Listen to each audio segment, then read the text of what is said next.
This is the Eiger. At first glance, it looks like just another beautiful alpine mountain, standing 3,967 meters high in Switzerland's Bernese Alps. But the summit is not what made the Eiger famous. It's this side, the North Face, a near vertical wall of rock and ice, rising almost 1,800 meters straight above the valleys below.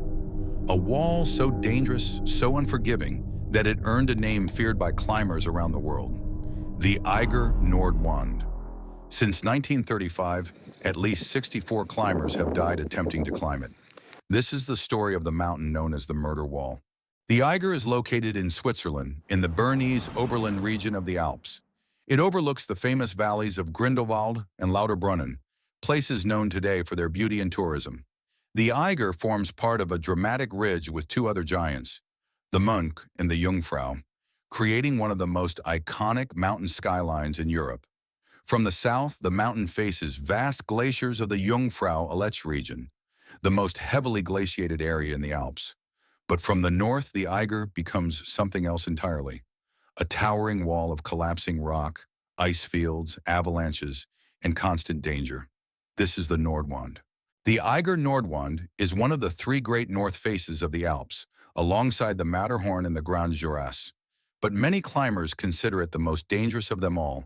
The wall rises between 1,600 and 1,800 meters almost vertically. Rockfall is constant. Ice collapses without warning. Avalanches sweep down natural funnels in the face, and storms can arrive within minutes.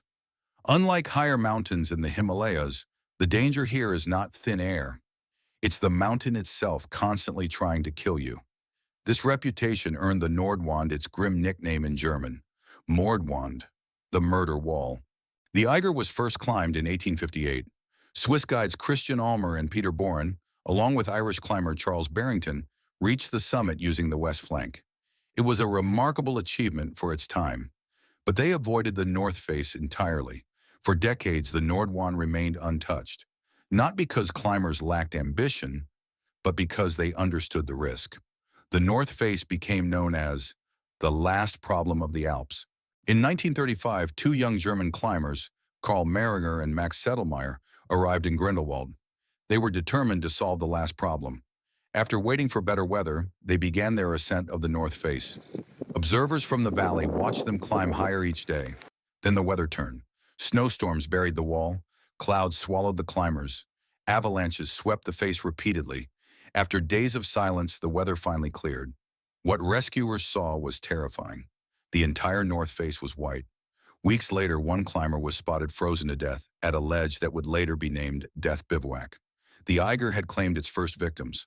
In 1936, 4 climbers attempted the North Face: Andreas Hinterstoisser, Toni Kurz, Willi Angerer, and Eddie Reiner.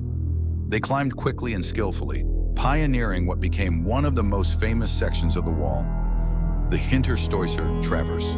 But disaster struck during their descent. Angerer was badly injured by falling rock. The team tried to retreat, but they had removed the rope fixed across the traverse. They were trapped. A storm raged for days. Avalanches swept the face. One by one, the climbers died. Only Toni Kurz survived, hanging from a rope far above the valley. Rescuers reached him from a tunnel exit near the Eigerwand station. They were only meters away, but Kurz was exhausted, frozen, weak. As he tried to descend, the knot in the rope jammed in his carabiner. For hours, rescuers shouted encouragement as Kurz struggled. Finally, completely exhausted, Toni Kurz whispered his last words: "I can't go on." He died hanging on the wall, just meters from safety. The tragedy shocked the world. The Eiger Nordwand is divided into infamous sections: the Hinterstoisser Traverse, a smooth limestone slab with no margin for error; the Death Bivouac, where climbers have waited and died, trapped by storms; the Ice Hose, a funnel that channels avalanches directly onto climbers; and near the top, the most feared section of all, the White Spider. Snow-filled cracks radiate outward like spider legs. Avalanches sweep through this area constantly. Most climbers who fail do so here.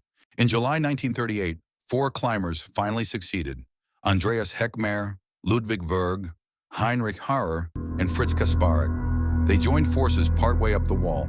They climbed with speed, precision, and determination. Even they were caught in avalanches at the White Spider, but they held on. On July 24, 1938, they reached the summit of the Eiger, exhausted, frostbitten, but alive. The last problem of the Alps had finally been solved.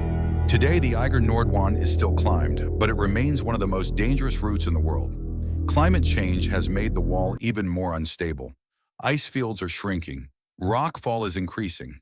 Many climbers now attempt the face in winter when ice temporarily holds the mountain together.